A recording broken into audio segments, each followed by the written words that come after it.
છેલ્લા થોડા દિવસોમાં નવસારીમાં ચોરીની 2 ઘટના બનતા નવસારી પોલીસ સતર્ક બની હતી.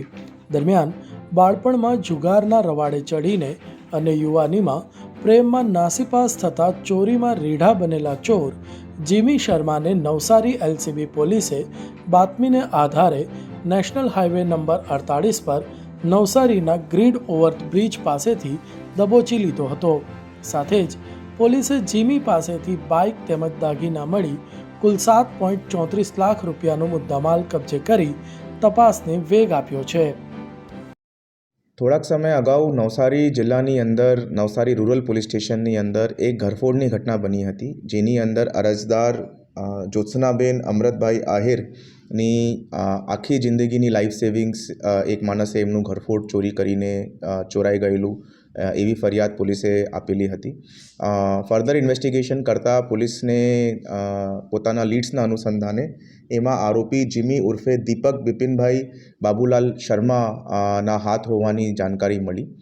આ જો આરોપી છે જીમી ઉર્ફે દીપક, આના ખિલાફ ઓલરેડી હરિયાણા, રાજસ્થાન, ગુજરાત અને મહારાષ્ટ્ર મલાવીને 58 ઘરફોડના ઓફેન્સીસ રજિસ્ટર્ડ છે.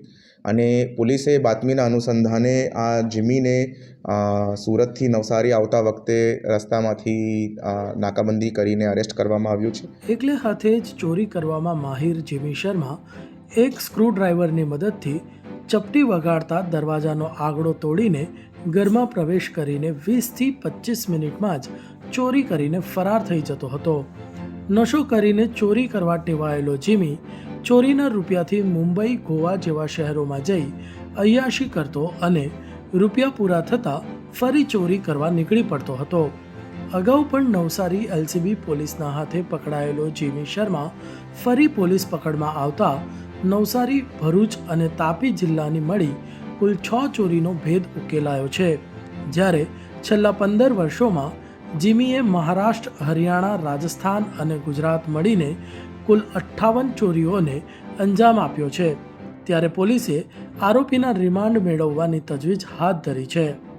એમના પાસેથી પોલીસે ટોટલ 6 ઘરફોડ ચોરીની હકીકત આ વખતે ઉજાગર થઈ છે. આ 6 ઘરફોડ ચોરીઓ નવસારી ડિસ્ટ્રિક્ટ, તાપી ડિસ્ટ્રિક્ટ અને ભરૂચ ડિસ્ટ્રિક્ટની અંદર આરોપી દ્વારા કરવામાં આવી છે. અને પોલીસ દ્વારા મોટા પામે આમાં મુદ્દામાલની રિકવરી પણ કરવામાં આવી છે, જેની અંદર બહેનનું એક મંગલસૂત્ર પણ સામેલ છે.